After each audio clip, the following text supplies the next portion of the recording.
Hi guys! After school, naglakad-lakad kami sa city. Naghahanap ng parks at magagandang views. It's been 2 years na mahigit since nakarating ako sa Australia as an international student. Grabe, ang dami pa rin bagong lugar na pwedeng i-discover dito.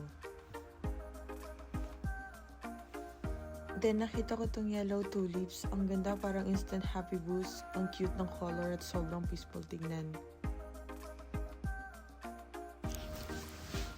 Ito pala yung kabuuang view ng park, guys.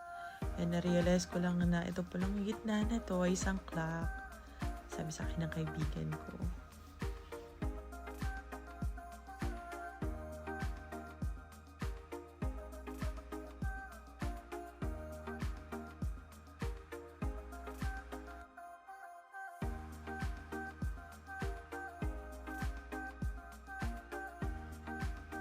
Pumunta rin kami sa National Gallery of Victoria.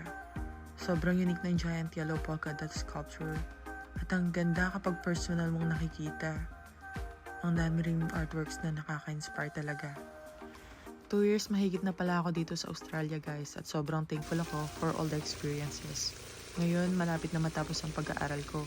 Hindi ko alam ang hinaharap, medyo kabado sa maraming pagsubok, pero kakayanin ko. Gusto ko talaga yung ganitong simple days, chill lang, pero full of good vibes. Thanks for watching my vlog!